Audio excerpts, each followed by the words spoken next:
এখন আপনার এই 15 দিনে আপনার এখন শরীরের কি অবস্থা একটু বলতেন যদি। আমার তালে দিলে আসি বালি। এখন কি ব্যথা কমে গেছে আপনার? জি। এখন কি আগের মতো প্রবলেম হয় কোনো? না। এখন কি সিঁড়ি বাইতে পারেন? সিঁড়ি বাইলে কি ব্যথা করে? না, দুইবার গেছিলাম, না ব্যথা করে না। ব্যথা করে না। এমনি তো অনেকক্ষণ হাঁটাচলা করলে কি আগের মতো ব্যথা করে? না। আপনি একবার কি নুয়ে দেখছিলেন? নুইলে কি ব্যথা ট্যাথা করে নাকি? না, করে না। এখন আপনি পুরোপুরি সুস্থ? জি। যাক আলহামদুলিল্লাহ, শুনে খুব ভালো লাগলো ম্যাম। ম্যাম আসসালামু আলাইকুম, কেমন আছেন? ওয়ালাইকুম সালাম, ভালোই আছি। আপনার শরীরের এখন কি অবস্থা ম্যাম? ভালোই আছে। এখন আপনি সুস্থ আছেন তো? জি। আচ্ছা আচ্ছা ম্যাম, দয়া করে আপনার নামটা যদি একটু বলতেন আমাদেরকে। মনোয়ারা বেগম। মনোয়ারা বেগম। আপনার বয়সটা ম্যাম? বয়স 50-60 হইতারে। আচ্ছা আচ্ছা ম্যাম, আপনি কোথা থেকে আসছেন? শরীয়তপুর তো নাইছি। শরীয়তপুর থেকে। জি। আচ্ছা আচ্ছা ম্যাম, আপনার মূলত কি সমস্যা নিয়ে আমাদের এখানে আসছেন একটু যদি বলতেন আমাদেরকে। আসি তো এন ওই যে মামার ঘরে দেওয়ারে লই আইছে ব্যথা লইয়া। ব্যথা নিয়ে কি ব্যথা ছিল ম্যাম? মাজাত। কোমরে ব্যথা ছিল? জি। আচ্ছা আচ্ছা ম্যাম, এই ব্যথার জন্য আপনি কি কি করতে পারতেন না?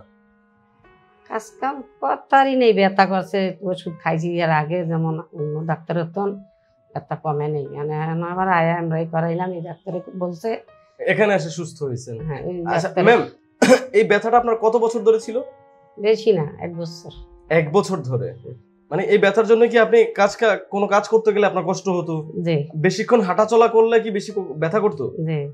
বা নুয়ে নুয়ে কি কোনো কাজ করতে পারতেন? না, নুয়ে করতারি নি। নুয়ে করতে গেলে ব্যথা করতো প্রচন্ড পরিমাণ। রাত্রে ঘুমাইতে গেলে কি কোনো ব্যথা করতো ম্যাম? হ্যাঁ, ব্যথা করতো সবসময়। সবসময় ব্যথা করতো? আচ্ছা আচ্ছা ম্যাম, এই পর্যন্ত এই ব্যথার জন্য কতজন ডক্টর দেখিয়েছেন? ডাক্তার দেখাইছি, যেমন ওই এমব্রয়ডারি করাইনি। ও ডাক্তার দেখেছেন, এমআরআই করান না? করাইনি। কিন্তু আগে কতজন ডাক্তার দেখাইছেন আনুমানিক? 5 বার আইছিলাম। 5 জন? 5 বার আইছিলাম ঢাকা। ও ঢাকায় 5 বার আইসা 5 বার আসছিলেন? একবার 3 বার, একবার 2 বার আইসার। ওই ডাক্তারে যখন বলছিল আপনার ব্যথা না গেলে একটা এমব্রয়ডারি করাইতেই, আর আমরা করাইনি। কই যে হালকা ব্যথা আছে। 5 বারে কি আমাদের এই ডক্টরকে দেখিয়েছেন, ডক্টর মোহাম্মদ শফিউল্লাহ প্রধান স্যারকে? না, এনাই নেই। ও অন্য জায়গায় আসছিলেন? অন্য জায়গায় ধানমন্ডি হাসপাতাল আর হেমি যেমন আইছিলাম। ও আচ্ছা আচ্ছা, সেই ডাক্তাররা কি বলছিল আপনার এই ব্যথা সম্পর্কে, কি বলতো? বলছে যে আমার হাড্ডির সমস্যা, এই মাজার হাড্ডি ক্ষয়ে গেছে। ও এটা বলতো? কিন্তু আপনি এটা তার আগে কোনো ওষুধ টষুধ দিত আপনাকে? যে ওষুধ খাইছি না। ও ওষুধ খেলে কি কোনো ফলাফল পেতেন? না, ব্যথা কমে নেই। কোনো ব্যথা কমতো না? না। ব্যথাকে দিন দিন বাড়তে থাকে আপনার, তাই তো? 2 মাস ওষুধ খাইনি, ব্যথা কমে না দেখে অনেক বারও নেই। যেমন আমার হিরে আইলাম, কই মামার ঘরে দেওয়ার ওই যে গাজীপুর থাকে, আমি একটা মাজার ইয়া আছে এন ডাক্তার দেখায়, এই ডাক্তার দ্বারা লিয়ে যান। ও তারপরে আমাদের এই ডক্টরের কাছে আসছে? আচ্ছা, চিনে দেখা। আচ্ছা আচ্ছা ম্যাম, আপনি প্রথম যেদিন এখানে আসছিলেন সেদিন কি আপনি স্বাভাবিকভাবে কেমন আসছিলেন? আপনি কি সেদিন ব্যথা বেশি আসলো? ব্যথা বেশি ছিল, হাঁটতে পারতেন নিচে? আসছি যেন সিঁড়ি দোয়াইছি, অনেক কষ্ট হয়েছে, ব্যথা আসলো। তাই? জি। আপনি কি হুইল চেয়ারে আসছিলেন নাকি, না আপনাকে কেউ ধরে ধরে নিয়ে আসছে? না, এমনি আইছি। এমনি আসছেন, কিন্তু প্রচন্ড ব্যথা করতো, তাই তো?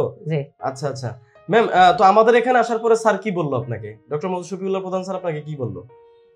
স্যারে বড় স্যারে প্রথম এন দেখায়া পরে কয় এমরাই করাইতেই, পরে এমরাই করাই আইছি। আর আবার কইছে কয় সমস্যা আছে, রগের ভিতরে রগ চাপ খাই রয়েছে। চাপ খেয়ে গেছে? হ্যাঁ। এবার কইছে কয় অপারেশন করলে ভালো হইতো না, ক্ষতি, আমরা এমনি আলাদা চাইলে ভালো করুন।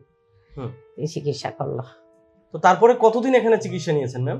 15 দিন। সারা 15 দিনই কইছে। ও 15 দিন স্যার বলছিল, 15 দিন চিকিৎসা নিয়েছেন। এখন আপনার এই 15 দিনে আপনার এখন শরীরের কি অবস্থা একটু বলতেন যদি।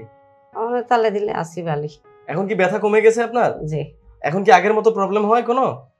না। এখন কি সিঁড়ি বাইতে পারেন? সিঁড়ি বাইলে কি ব্যথা করে? না, 2 বার গেছিলাম, না ব্যথা করে না। ব্যথা করে না। এমনি তো অনেকক্ষণ হাঁটাচলা করলে কি আগের মতো ব্যথা করে? না। আপনি একবার কি নুয়ে দেখছিলেন? নুইলে কি ব্যথা ট্যাথা করে নাকি? না, করে না। এখন আপনি পুরোপুরি সুস্থ? জি। যাক আলহামদুলিল্লাহ, শুনে খুব ভালো লাগলো ম্যাম। ম্যাম আমাদের এখানকার যে ফিজিওথেরাপিস্ট যে আপনাকে থেরাপি দিয়েছে, যে ডক্টররা এসে আপনাকে চেক আপ করতো, আমাদের যে নার্সরা আছে, এখানকার যে ম্যানেজমেন্ট টিম আছে, তারা আপনার সাথে কেমন আচরণ করেছে? না, ভালোই ব্যবহার করছে। ভালো ব্যবহার করেছে? জি। তাদের আচরণে কি কখনো কোনো কষ্ট পেয়েছেন আপনি? না। কোনো কষ্ট পাননি? ভালোই করছে আমারে। তাই? আচ্ছা আচ্ছা, নিয়মিত কি চিকিৎসা আপনাকে ঠিকমতো দিয়েছে তারা? জি। যাক শুনে খুব ভালো লাগলো ম্যাম। ম্যাম আপনার মতো এরকম অনেক রোগী আছে যারা এই সমস্যাগুলোতে ভুগতেছেন। তারা দেখা যাচ্ছে যে এই ডাক্তারের সন্ধান পায় না, বা ভালো একজন চিকিৎসকের সন্ধান পায় না, হুম। যার কারণে তারা এই যে আপনি বললেন যে কয়েকবার ডক্টর দেখেছেন সুস্থ হন না, যার কারণে তারা সুস্থতার দিকে যাচ্ছে না। হুম। তো তাদেরকে আপনি আমাদের এই ডিপিআরসি সম্পর্কে কি বলবেন? বলমুই ডাক্তার আরো বলে একজন নিয়া বালা করছেন, আমার দেওয়ারে নিয়া বালা করে নিছে আন্তন, এলিগে আমার লিয়ে আইছে। ও আচ্ছা আচ্ছা, তো আপনি কি বলবেন যে এখানকার ডক্টর ভালো আছে, আপনারা দেখাতে পারেন, তাই তো? এরকম কিছু একটা। জি যাক, অসংখ্য ধন্যবাদ ম্যাম আপনাকে আপনার এই মূল্যবান মতামতগুলো দেওয়ার জন্য। ম্যাম, আপনি সবসময় সুস্থ থাকেন, ভালো থাকেন, আমরা এই দোয়াই করি ম্যাম। আচ্ছা, আমাদের জন্য দোয়া করবেন, আচ্ছা, আমাদের ঠিক আছে। ডক্টর মোহাম্মদ শফিউল্লাহ প্রধান স্যারের জন্য দোয়া করবেন, ডিপিআরসির জন্য দোয়া করবেন ম্যাম। সবার লিগে দোয়া করুন। আচ্ছা, জি ম্যাম, আসসালামু আলাইকুম। ওয়ালাইকুম আসসালাম। ডিপিআরসি লিমিটেড, আস্থা, বিশ্বাস ও নির্ভরতায় অবিচল।